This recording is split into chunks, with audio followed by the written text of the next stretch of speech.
o convite, né? Mais uma vez, é um prazer estar aqui falando para vocês. Eu hoje vou falar de um resultado que, na verdade, é um projeto maior, tá? E esses resultados são produtos aí do TCC e da monografia de 2 alunos meus, um do MBA e um da graduação aqui da Informática Biomédica, que é o Rafael. Do MBA do ICMC, o Christoph. Né? Deixa eu só fazer uma breve apresentação, Gleice, aqui, rapidinho. Antes de passar, parece que deu uma travadinha aí, não vai? Bem, aqui só para realmente recepcionar aqui o público presente, né? Então, boa tarde a todos. Hoje a gente vai dar continuidade ao ciclo de seminários em Estatística e Ciência de Dados do Departamento de Estatística da Universidade Federal da Bahia. A palestra de hoje, intitulada Classificação Supervisionada e RNA para Atividades Físicas Realizadas por Gestantes Registradas via Dados Acelerômetro, será proferida pela professora doutora Gleice da Silva Castro Perdonar. Fazendo uma breve apresentação da professora Gleice. Ela tem graduação em Matemática pela Universidade Estadual de Londrina, mestrado em Estatística pela Universidade Federal de São Carlos e doutorado em Ciências da Computação e Matemática Computacional pela USP. Atualmente ela é professora do Departamento de Medicina Social da Faculdade de Medicina de Ribeirão Preto. Também foi tesoureira da Associação Brasileira de Estatística no período de 2014 a 2016. Tem vasta experiência na área de probabilidade estatística, com ênfase em inferência não paramétrica, e atua principalmente nos seguintes temas: modelos de risco, longa duração, testes de sobrevivência acelerados, testes de bootstrap, modelos de regressão e modelos de classificação. Então, feito isso, agradeço novamente a você, Gleice, por ter aceito o nosso convite. É uma honra, uma satisfação enorme tê-la aqui. E agora sim, fique à vontade. Até fechar minha câmera.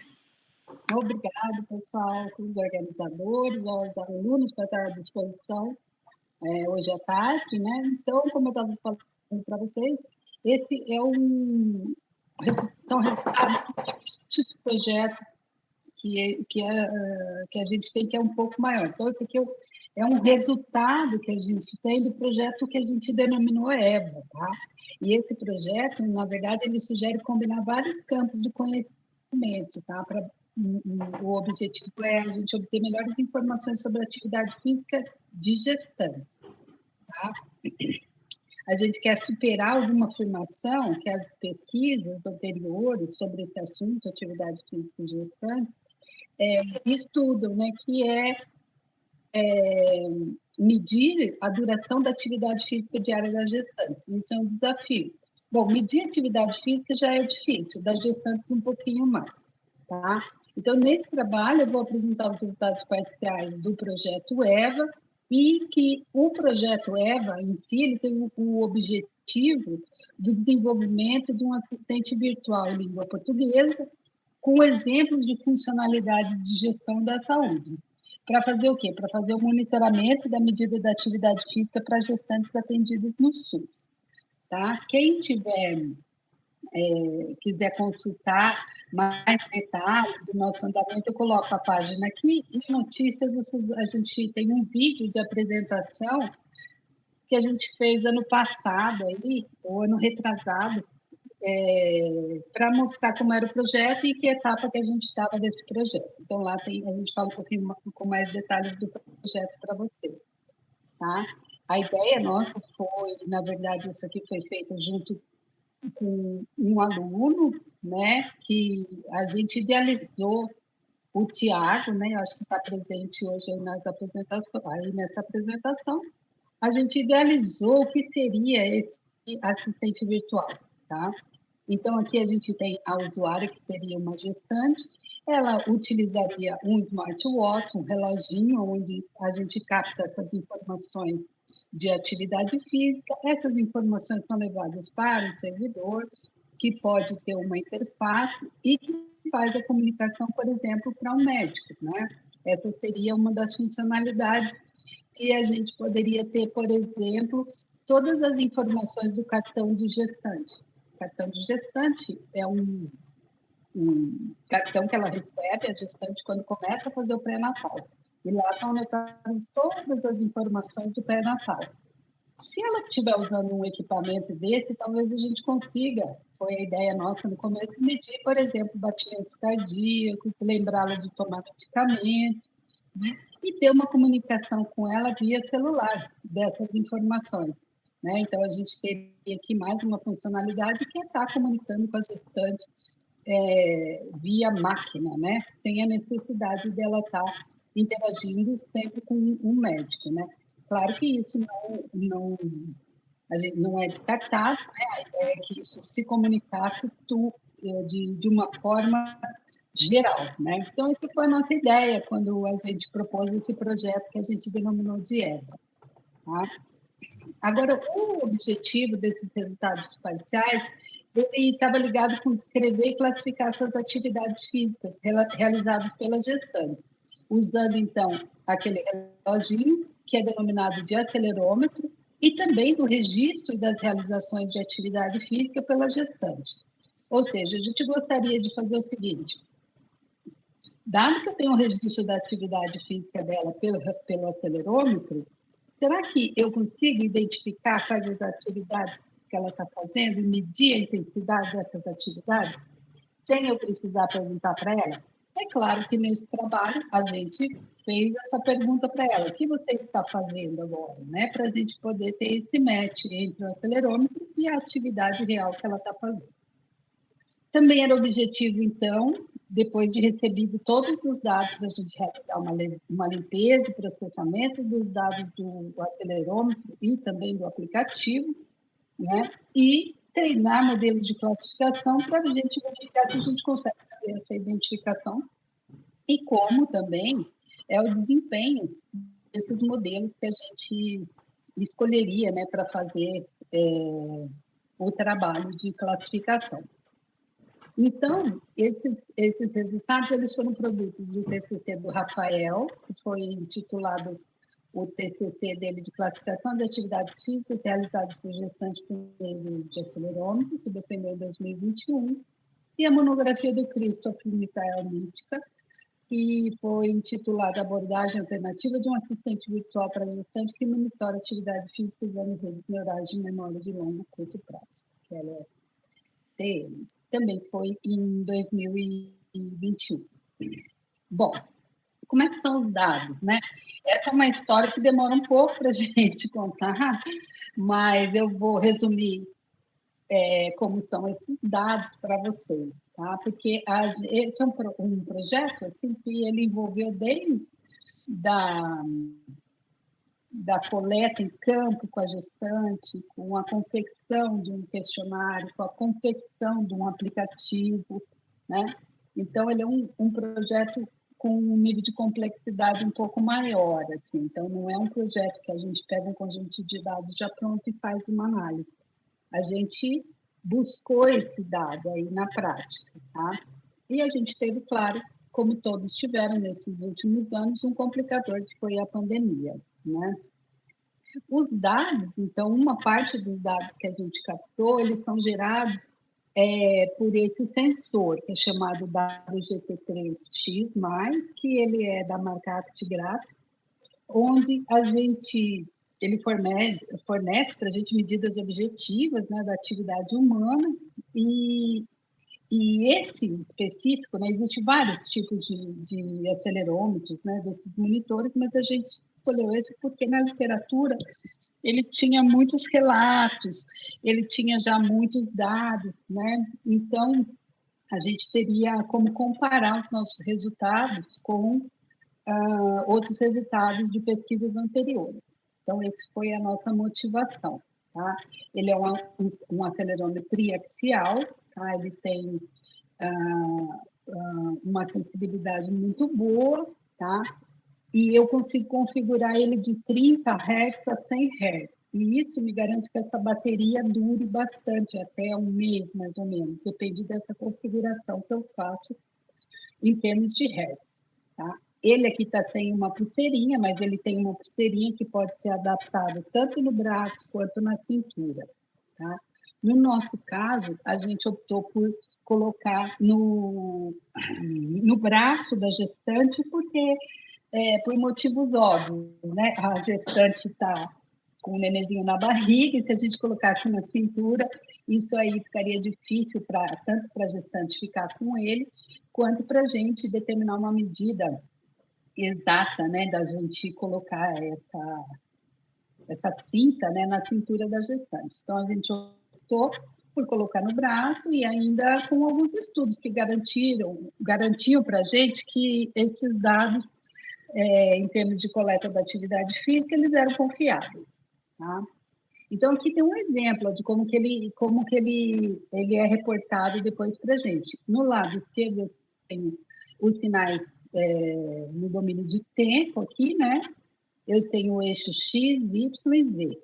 Então, esse acelerômetro que eu falo triaxial quer dizer que ele mede esses eixos aqui do movimento, tá? Da gestante. E aqui eu tenho o mesmo reporte X, Y e Z em termos de hertz, tá? Esses movimentos aqui. Então, esse é o tipo de dado que eu tenho, um dado que ele é um dado temporal. Eu fico medindo de tanto em tanto a atividade que essa gestante faz e eu vou registrando. Outra parte dos dados, né, ela veio do aplicativo. Então, a gestante instalava esse aplicativo, ela era, então, instruída a colocar esse acelerômetro na mão não dominante, usar isso durante 7 dias e 7 noites, de forma contínua, e cadastrar no aplicativo, né, as realizações da atividade física, inclusive quando ela tirava o aplicativo ou quando ela fosse dormir. Então, eu tinha essas opções aqui, ó, através de botõezinhos, né? Isso aqui foi tudo construído pela nossa equipe, tá? Teve um rapaz que ajudou, entre o Rafael, o Tiago e o Natan, que trabalharam bastante nesse aplicativo aqui, né? Ele está disponível no sistema operacional Android e ele pode ser instalado, né? Basta você entrar lá no Google Play e digitar esse nome, Momeva, tá? Que eu baixo esse aplicativo aqui. Tá? Então, aí a gente captou essas informações de quando ela fazia atividade, entre outras informações, como um questionário, que, na verdade, é um instrumento indireto que mede a atividade física da gestante. Nós também temos o objetivo de comparar os resultados do acelerômetro, né, com os resultados que a gente vai computar aí com esse questionário que elas preencheram. Então, aqui a gente tem algumas atividades, olha, caminhada, corrida, dormir, sentada, cuidando do bebê, e assim vai. Tem outras atividades, mas que elas não são aconselhadas a fazer, né? Por exemplo, também aqui a gente tem de bicicleta, né?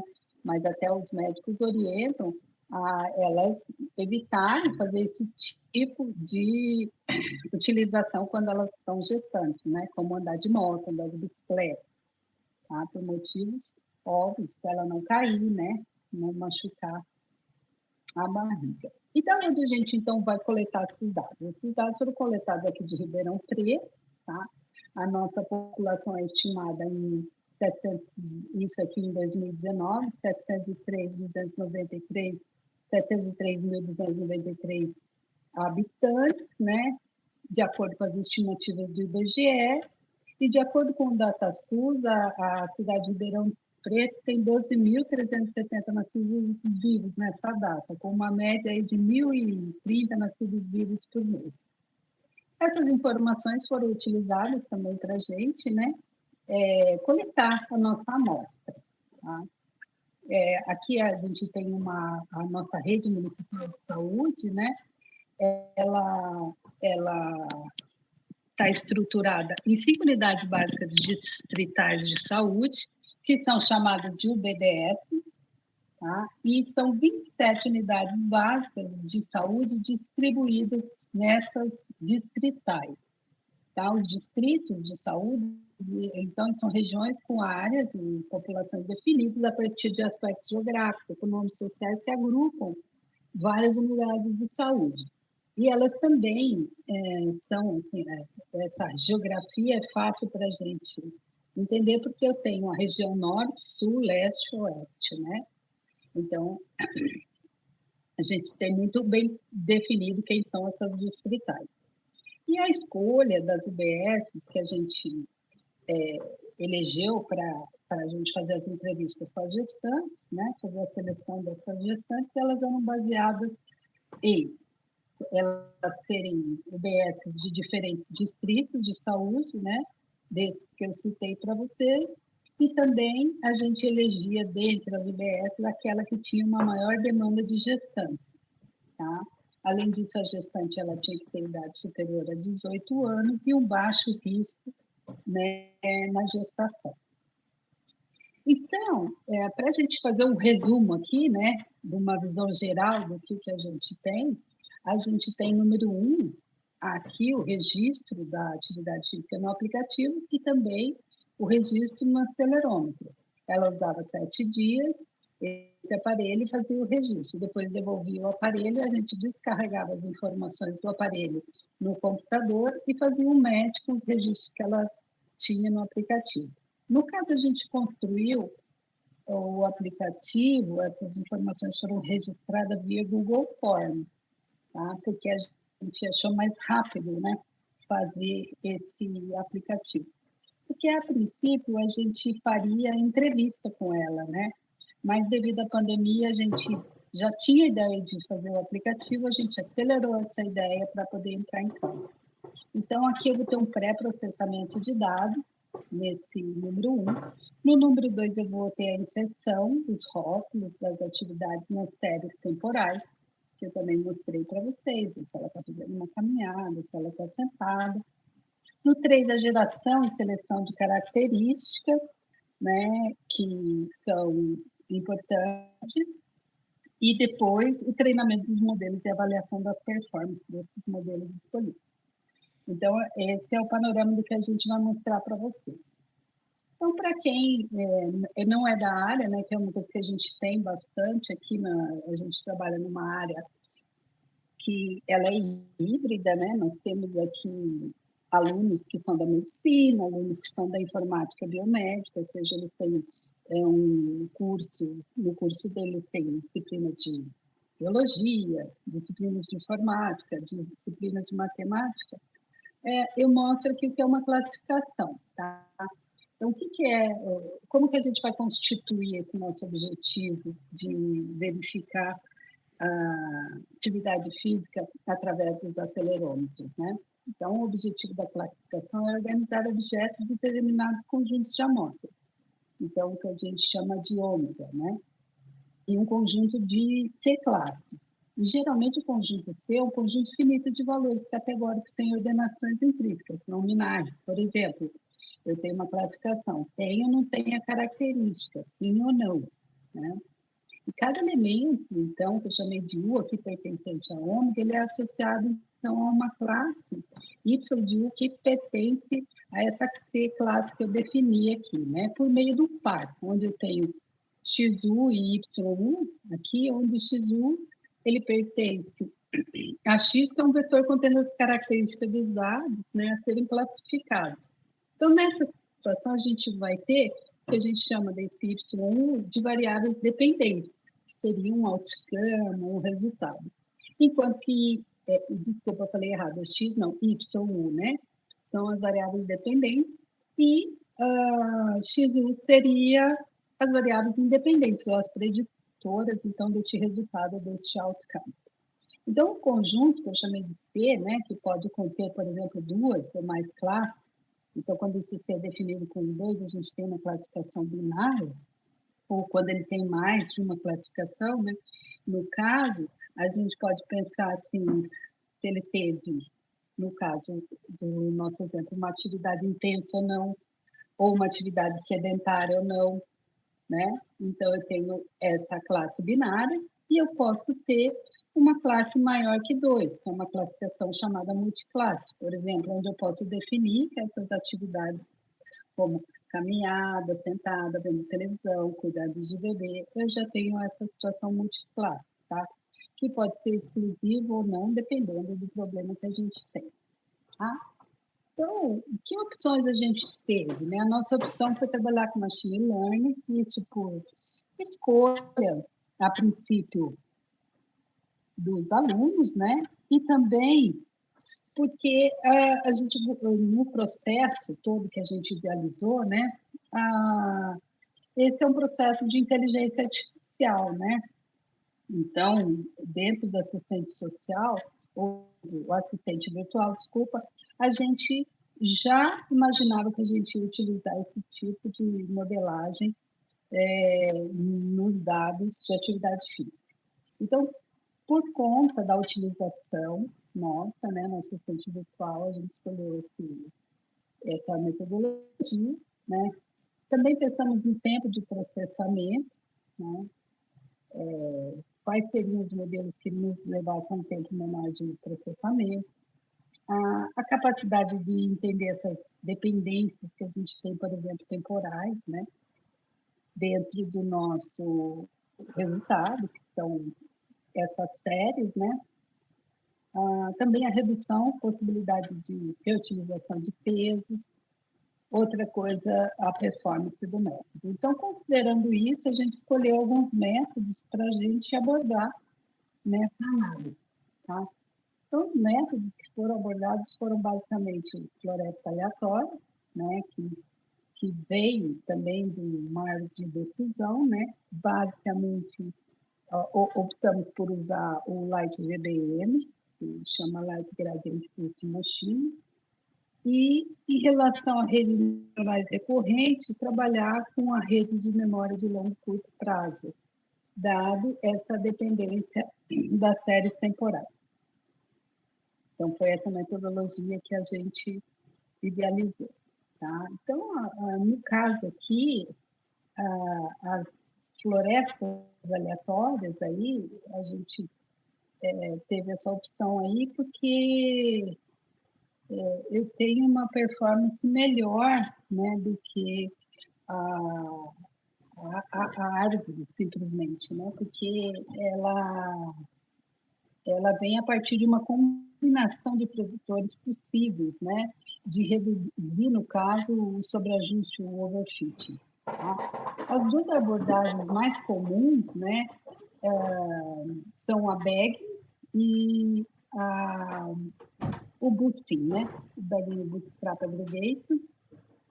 E nesse caso, né, a abordagem de boost de gradiente baseada em árvore, que a gente escolheu para a Light GBM, ela foi desenhada, né, na sua origem aí, para obter, entre outras vantagens, né, um treinamento mais rápido e com maior eficiência, né, porque o Light GBM ele acelera o processo de treinamento em até 20 vezes, quando a gente compara com os métodos convencionais de gradiente, de boosting de gradiente, né? E, ao mesmo tempo, ele alcança quase a mesma acurácia, né? A gente coloca aqui, né? Vou colocar as referências de acordo com o que a gente vem identificando e falando para vocês no rodapé do slide aí. Se alguém quiser consultar essas informações, eu coloquei duas referências aí para vocês, uma de 2017 e uma de 2001, tá? Sobrando. Bom, então, além disso, né, para abordar de classificação utilizando o Light GBM, ela foi realizada com uma otimização de hiperparâmetros por meio de uma busca exaustiva, de uma lista pré-definida de parâmetros. Por exemplo, nós usamos essa ferramenta Grid Search CV, tá? Que é um pacote, né, que chama Scalern, tá? E os modelos foram treinados utilizando os dados normalizados por V-score, e os epochs utilizados foram 5, 30 e 60 segundos, né? Então, isso daí a gente determinou isso através da coleta dos dados dos acelerômetros, né? Então, quando a gente descarregava o acelerômetro no computador, a gente fazia essa opção e descarregava o conjunto de dados. Tá? Então, para gerar os recortes,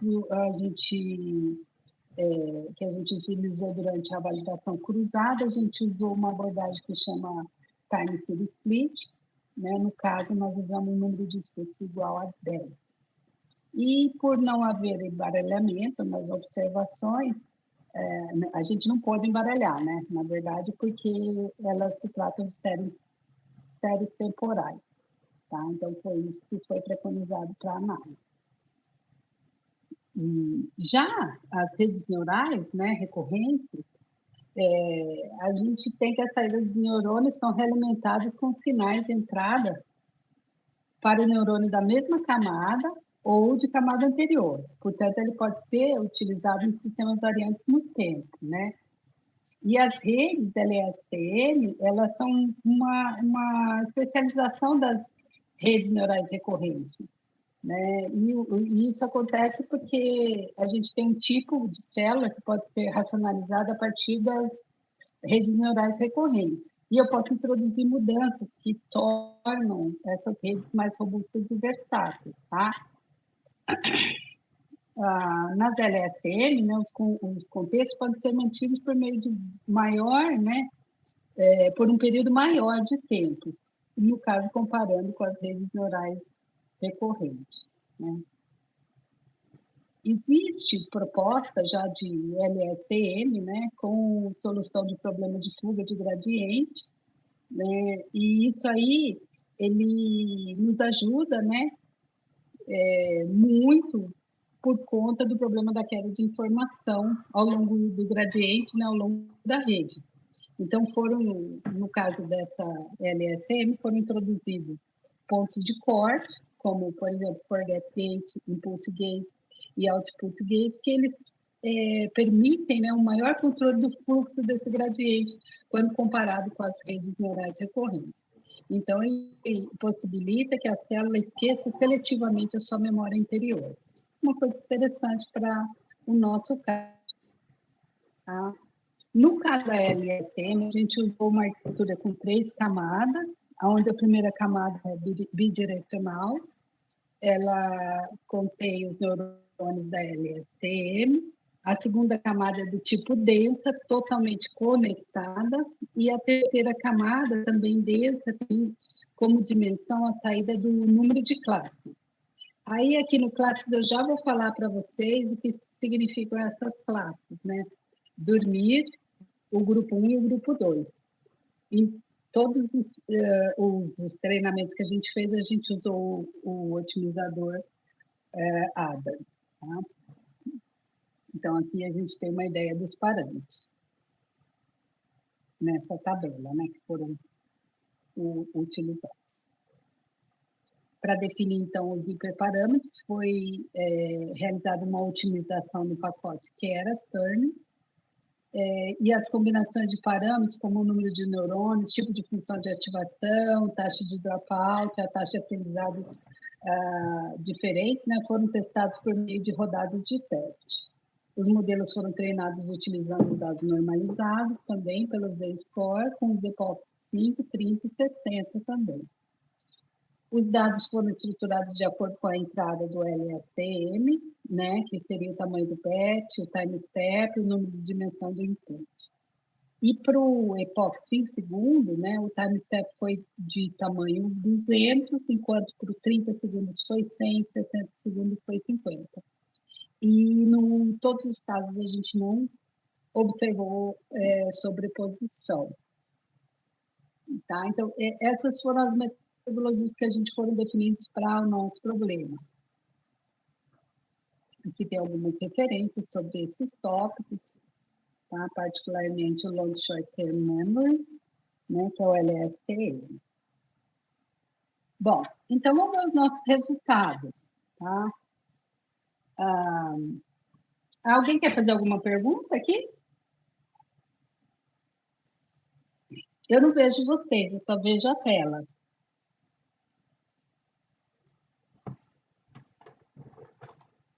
Acho que ninguém. Pode deixar mais para o final mesmo, né, Gleice? Mas aí, se o pessoal quiser já ir deixando no chat, pode ir colocando, que aí depois a gente retoma elas ao final. Ok? Tudo bem. Então, vamos falar dos resultados. O que aconteceu? Né? A gente teve o pré-processamento, então a gente fez o quê? A transformação das variáveis quantitativas, via padronização, normalização, no nosso caso, né? a redução da dimensionalidade do conjunto de dados, a exclusão de produtores altamente correlacionados, né? A utilização de análise de componentes principais, não foi o caso aqui, né? A gente até utilizou uma clusterização, que eu vou mostrar para vocês, a exclusão de variáveis e observações ou dados faltantes, né? Alguma imputação que fosse necessária, né? E a organização das variáveis qualitativas, a composição de variáveis categóricas ou algo assim, foi feito nesse pré-processamento. Quem tiver interesse, dá uma olhadinha em como que é feito, até na área da saúde, né? Tem um artigo que eu coloco a referência abaixo, aí, de 2019, está no Caderno de Saúde Pública, Machine Learning para Análise Preditiva em Saúde. O exemplo é a aplicação para predizer o óbito em idosos de São Paulo. Um artigo muito bonitinho, bem escrito. Tá? Então, nesse pré-processamento, a gente já viu que a gente teria problema em trabalhar... Ai, aqui eu saiu erradinho. Então. Trabalhar com as atividades físicas da forma que elas estavam registradas. Por quê? Tinha atividades que elas não registravam, as gestantes não faziam ou não registravam, né? Aconteceu ambas as coisas, né? Então, a gente agrupou. Teve o grupo 1, que era ela sentada, ler redes sociais, assistir TV, estudar, comer e cuidar de bebê. Essa aqui a gente denominou como o grupo 1. O grupo 2 foi chamada, então a gente categorizou, juntou, né, a caminhada, passear com animais, trabalhar, todos numa categoria só. A 3 foi alongamento, musculação, bicicleta, e grupo 4, corrida e dançar. Então, vocês vejam que vai aumentando a intensidade da atividade física aqui. A grupo 3 e 4 a gente não utilizou, porque tinha muito pouco registro dessas atividades. E dormir tinha também um grupo que a gente chamou, então, de grupo 1, grupo 2 e dormir, o terceiro grupo. Tá? E o grupo 3 e 4 a gente acabou não utilizando. Então, o que a gente vai trabalhar em termos de classificação seria esses 3 grupos aí. Tá? Porque a gente removeu as classes para a gente poder fazer os treinamentos dos modelos. Tá?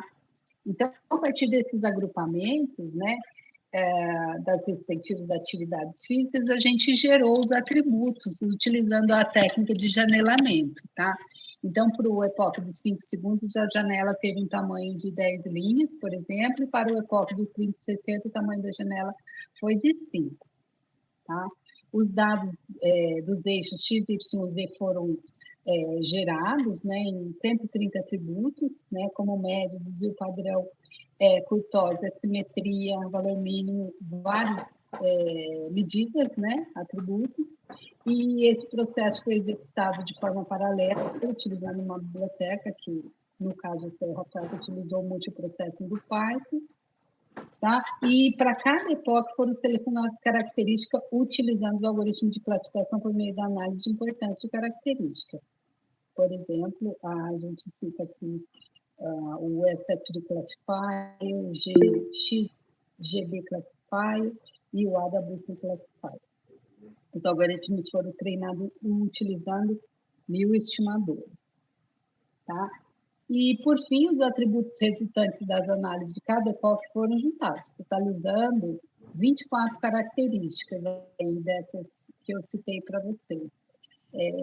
Além dos eixos X, Y, Z, tá? Foram adicionados como características manualmente. Tá? E para selecionar o conjunto de treino e teste, foi realizado uma clusterização, um agrupamento aqui de caminhos, tá? Utilizando o R, levando em consideração a quantidade de registros de atividades físicas cadastradas pela classe, né? No caso, pelas gestantes.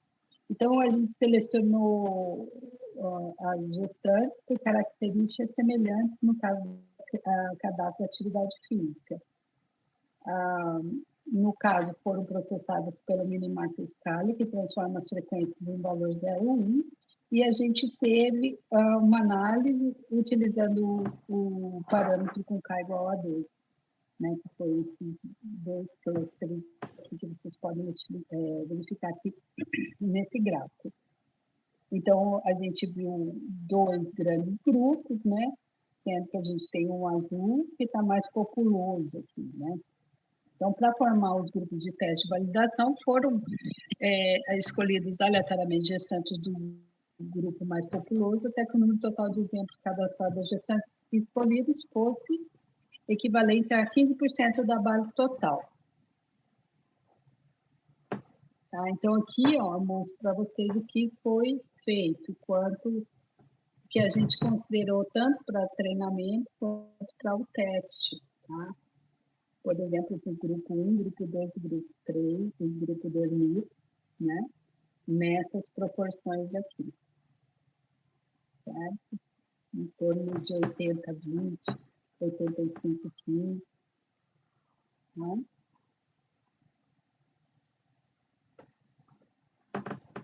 E a gente fez 3 vezes, né? Para cada um dos epoques considerados.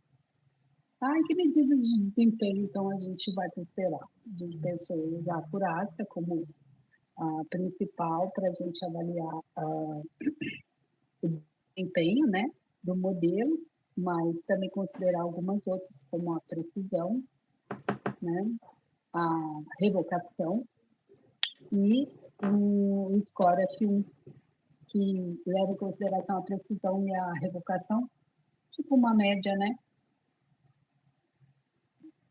entre essas medidas aqui.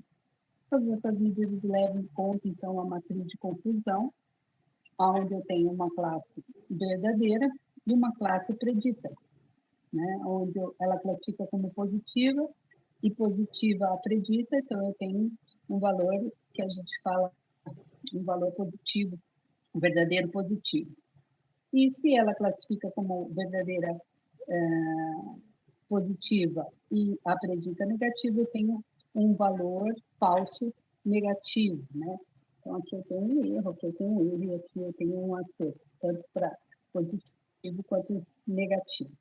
Tá? Então, a gente vai trabalhar em cima dessa matriz de confusão com essas medidas de desempenho aqui. Então, aqui a gente tem um resultado, e eu vou apresentar para vocês o resultado só para 30 segundos, que foi o resultado que apresentou o melhor desempenho, tá? Para esses 2 modelos que a gente considerou. Tá? Então, aqui a gente tem a matriz de confusão, usando o Light GBM com epoque 30 segundos. Tá? Isso aqui após a otimização dos hiperparâmetros. Tá? Então, a gente vê aqui a quantidade que a gente tem identificado com dormir e aqui a intensidade dessa matriz aqui. Tá? Quanto mais roxinho, menor é o número. Tá? Então, aqui está mostrando os acertos na diagonal. Tá? E aqui, os valores em que não houve acerto, dormir do grupo 1, por exemplo. Bom, o relatório de performance do modelo, né, esse Light GBM, para 30 segundos, a gente teve uma acurácia de 0,67. Aqui a gente mostra também antes da otimização o que foi, que não houve um acréscimo muito grande, tá? No caso, depois da otimização dos hiperparâmetros. E o relatório de performance indica que as classes conjuntos dos testes estão balanceadas, porque o número de suporte é próximo, tá? Para as duas aqui, e entre elas. Desculpa. Aqui a gente tem já uma matriz de confusão para o modelo LSTM, tá? Para 30 segundos, também para esse epoque, né? E aqui a gente tem os acertos na diagonal, e a gente teve uma acurácia de 0,66, se eu não me engano, tá? As outras métricas aqui, a gente teve o valor variando um pouco, mas também não diferenciando tanto em relação à acurácia. O suporte também se manteve balancear, tá? As classes. E o que a gente verificou, então, com esses resultados aí? A gente verificou que a classificação com o Light-EBM, utilizando o hipótese 30 segundos, os outros 5 e 60, eles tiveram uma performance pior que essa. Então, eu estou mostrando para vocês aqui aquele que teve a melhor performance. Tá? Essa questão dos 30 segundos foi uma questão que a gente encontrou em literatura, né, já, que eu teria uma melhor predição para 30 segundos mesmo em outros artigos. Então, confirmou os nossos estudos. Né? Em relação a esse modelo de classificação, ele teve um pouco melhor a acurácia, né? Entretanto, os resultados foram muito próximos, né? Os agrupamentos foram utilizados também, a gente fez outros agrupamentos, por exemplo, a gente trabalhar com atividade física deitada e atividade física em pé, o que fosse definido como deitado em pé, para diferentes steps do report, onde o resultado da acurácia melhorou, tá? Então, quer dizer, a gente tem outras análises que a gente pode considerar, né, com maior cuidado em termos da classificação dessas atividades físicas, e a gente tem um desempenho melhor desses modelos aqui. Entretanto, o processamento computacional ele é demorado. Tá? A gente demora, no caso dessas análises, em termos de processamento, mais de 3 horas. Tá? E isso que a gente está usando algoritmos que já são empacotados, já são desenvolvidos, né? Em algumas bibliotecas, aí, por exemplo, de Python e R. Tá? O comportamento das gestantes em termos de atividade física prevalece sedentário.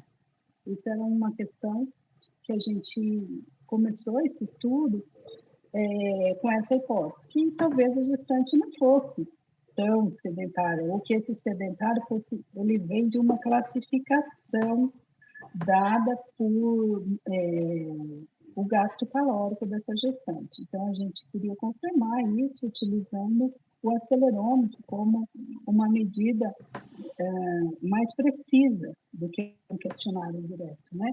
Mas a gente verificou que realmente, né? Assim, ainda assim a gente ficou em dúvida, né? Porque esses dados foram coletados na pandemia, né? E isso daí é um vício que a gente encontrou inesperado no nosso estudo, né? As gestantes realmente ficavam mais em casa, né? Então, prevaleceu a atividade física sedentária.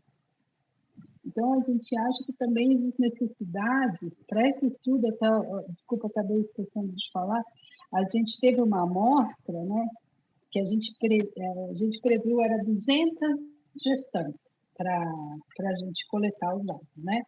A gente achou que com 200 gestantes era suficiente para a gente estimar essa atividade física.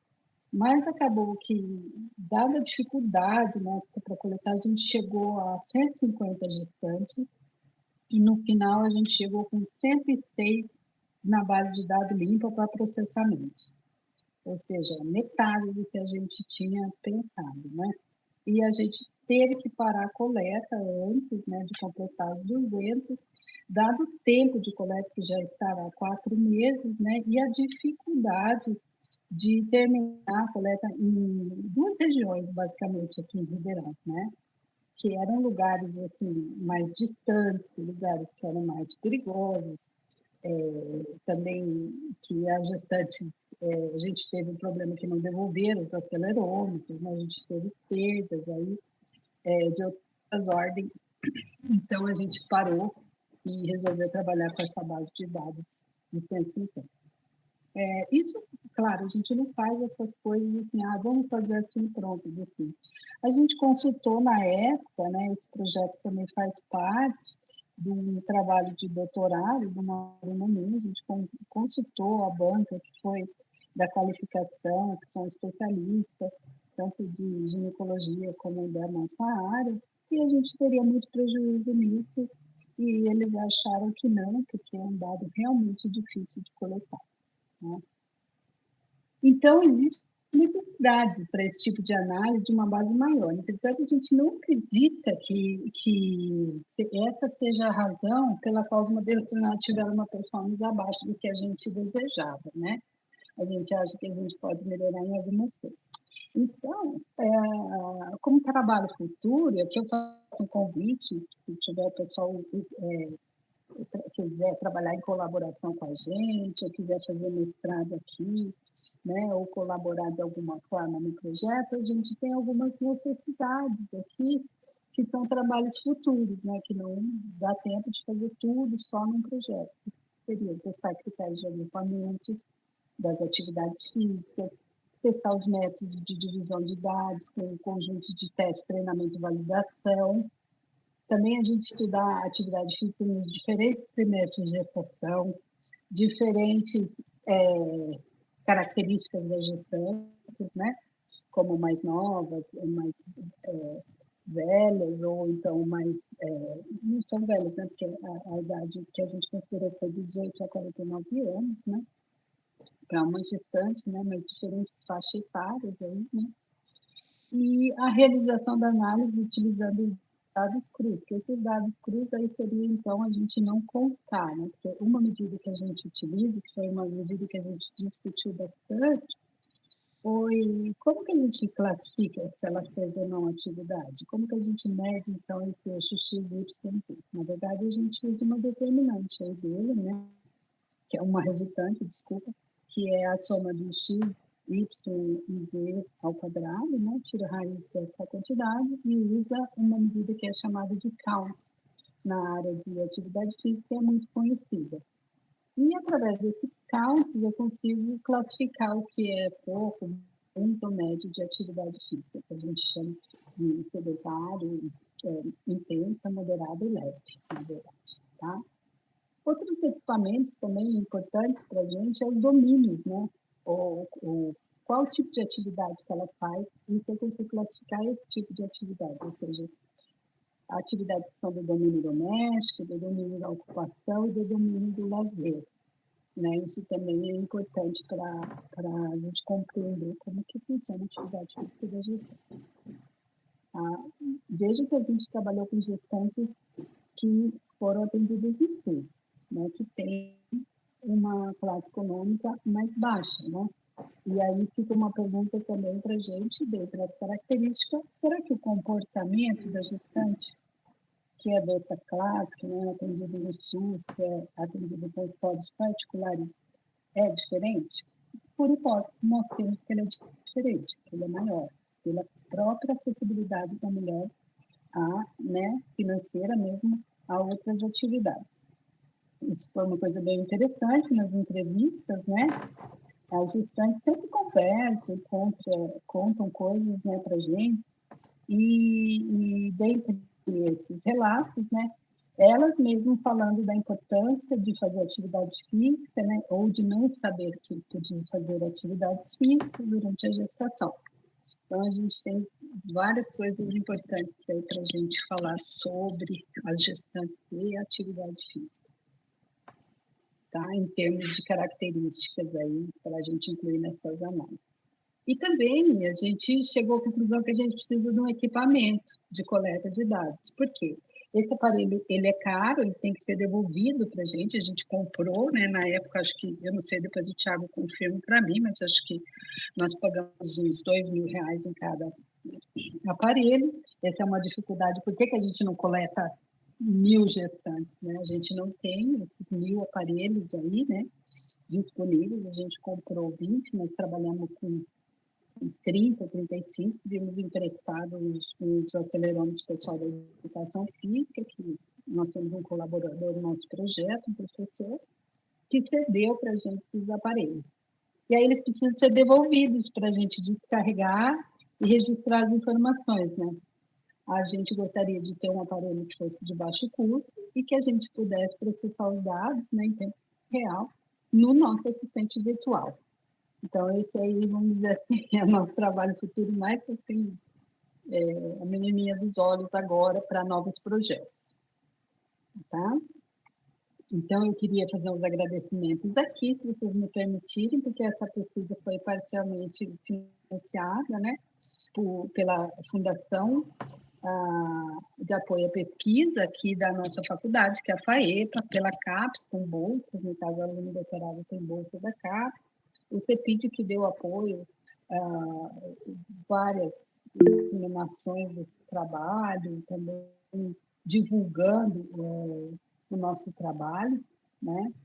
E a FAPESP, que nos financiou quase integralmente nesse projeto, onde a gente ganhou um edital que é chamado de PPSUS, que é um edital importante no Brasil, né? Nós fomos um dos 15 que ganharam esse edital para fazer esse projeto. Então, fico aqui muito obrigada, senão não seria possível a gente realizar o trabalho.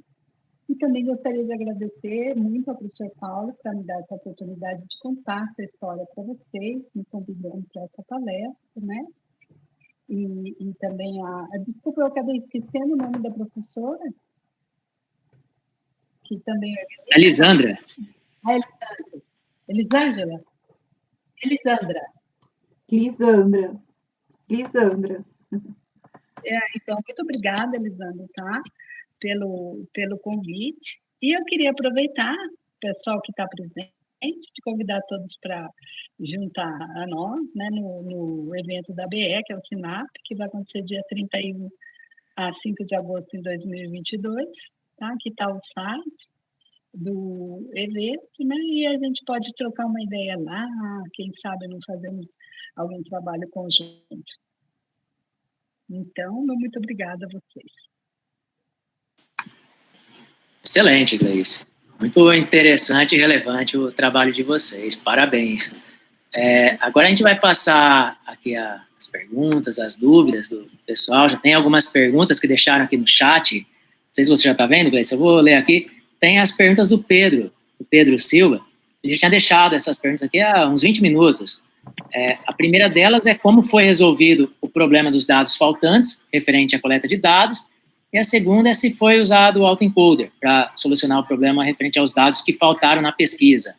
Nós não tivemos, na verdade, os dados assim faltantes. A gente utilizou algumas técnicas de dados que, para nós, estavam corrompidos. Por exemplo, que tinham valores muito altos, né? Que a gente acredita que alguma coisa aconteceu de errado com aquele registro, ou ela deixou funcionando, ou ela tirou, né? A gente tirou o aparelho, então a gente teve que excluir esses dados, né? E no caso desses valores, a gente cortou através de técnicas como o limite superior a um box plot, para fazer aquelas 124 características lá e que a gente aproveitar.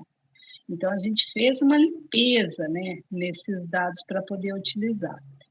A gente não assim, aprofundou muito nesse detalhe, como vocês podem ver, meus alunos, um é de graduação, e ele também estava trabalhando com uma monografia, né? O ideal é que a gente tivesse uma pessoa trabalhando com a gente mais dedicada nesses processos de machine learning aí, né? A gente, eu me acho assim, eu acho eles já uns alunos super top, porque eles acabam fazendo isso em pouco tempo, né? E eles têm um aprendizado muito grande, né? Tem muitas coisas, tem coisas que a gente não consegue mapear tudo.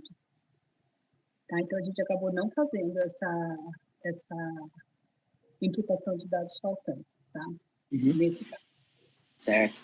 Aí tem também aqui a pergunta do Diego, ele até pede para corrigir ele se estiver enganado, né? Mas no caso da classificação dos grupos, 1, 2, dormir, existe uma relação de ordem entre eles, baixo, médio, alto? Se sim, modelar a probabilidade de ordem entre os grupos seria interessante cientificamente?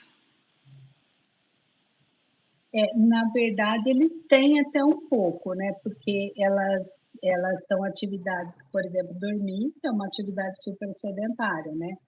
Mas, ao mesmo tempo, né, a sentada também que está em um grupo aí, né? Então, a gente não privilegiou isso, a gente privilegiou a gente fazer agrupamentos que tivesse uma quantidade de massa de dados para a gente poder trabalhar e prever os grupos, né? Na verdade, assim, a gente teria que até pensar um pouco mais sobre isso, né? Mas ela pode ter essa influência também, de modelar essa ordem, pensando bem aqui. que na época, acho que essa ordem aí foi decidida entre a Carla, que é essa aluna de doutorado, e esse meu aluno, o Rafael, que estava trabalhando com isso, porque a gente se deparou com esse problema, né? A gente tem problemas agora, que nem às vezes a gente está estudando, né? Quer procurar um nicho ou algo para a gente pesquisar na estatística.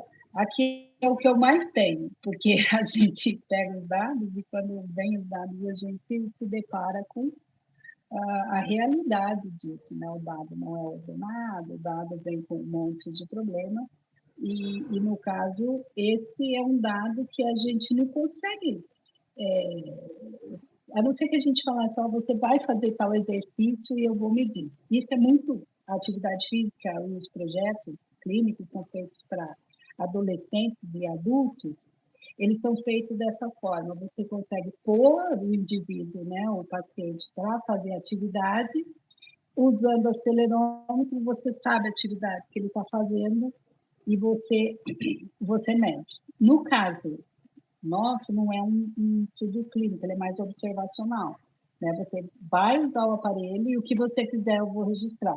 No caso da gestante, né, se ela registrar, se ela fizer, então funciona dessa forma. Né? Então, os dados chegam para a gente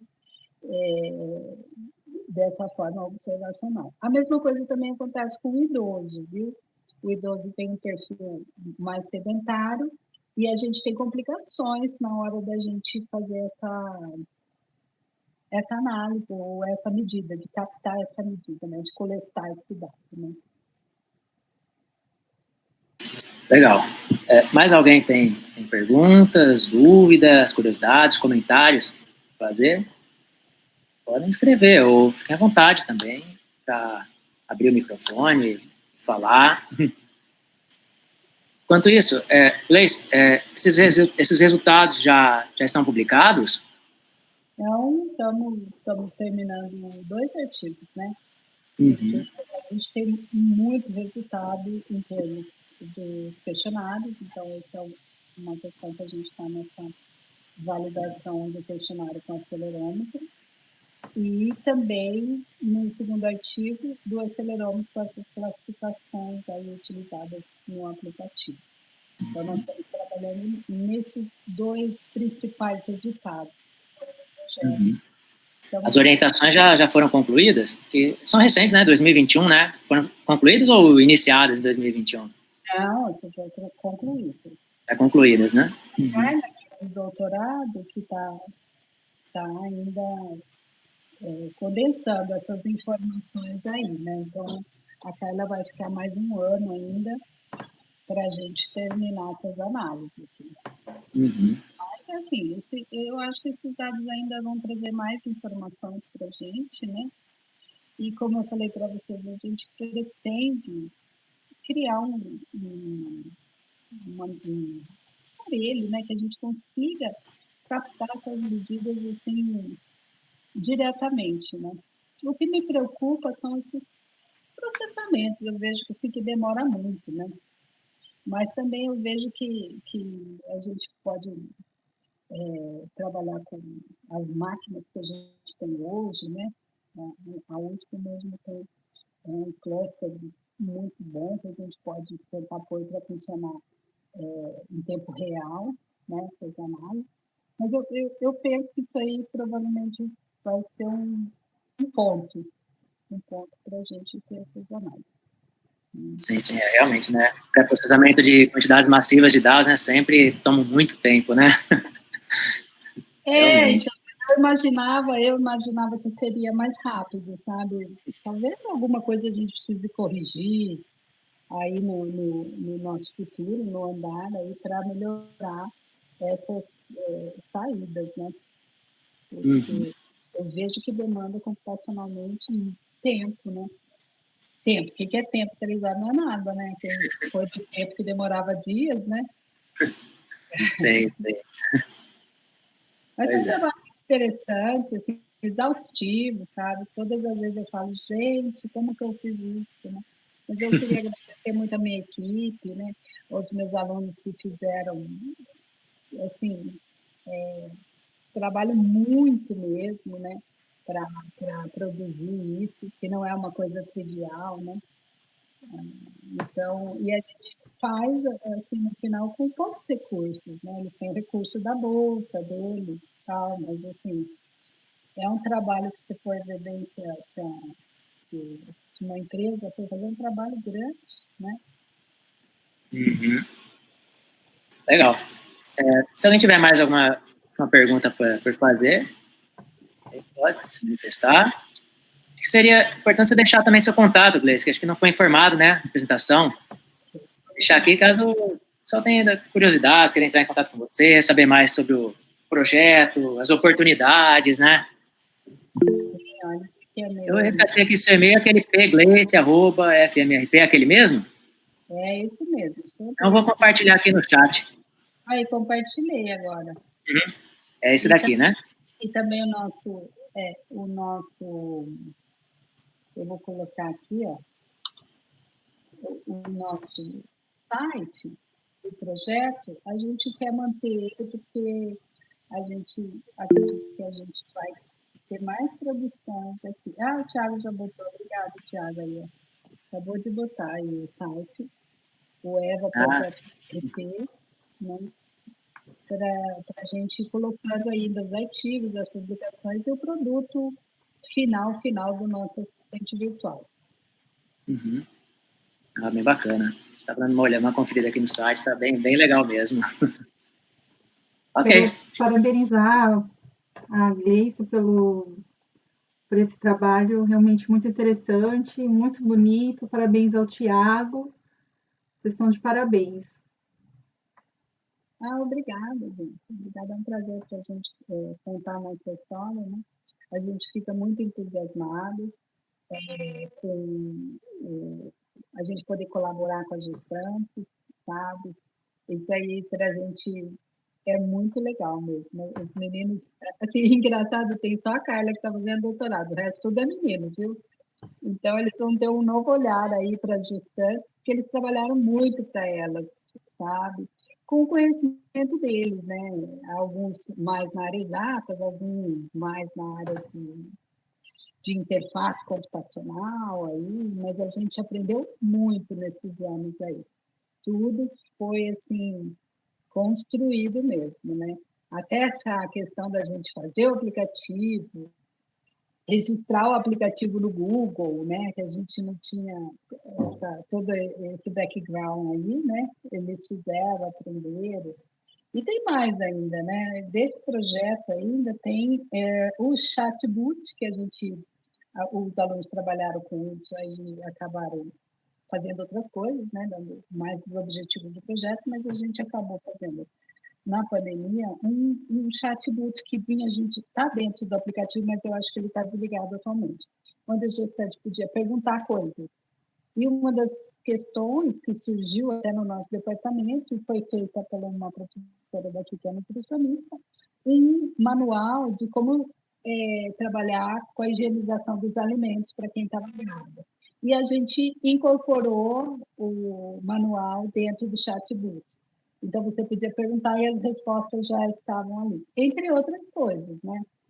Então, isso foi feito também, foi melhorado agora no final de 2001 por uma aluna também de monografia, que foi a Gisele, que deu uma repaginada nessa questão do chatbot, que a gente tinha começado lá no início da pandemia, né? E as questões até eram nossas mesmo. Como que vai higienizar? O que faz? Lava a mão, pode isso, não pode isso? A gente inseriu dentro desse chatbot. E a gente descobriu, né, que essas coisas aí são extremamente caras para você utilizar a ferramenta que já existe, né? Por exemplo, a gente trabalhar com fala, né, usando aplicativos da Google ou da IBM, né? Porque a nossa proposta não era construir tudo do nada, porque senão a gente ia demorar 10 anos para fazer isso aí do jeito nosso aqui da academia. Então, a gente queria usar ferramentas que já estavam disponíveis no mercado, fazer uma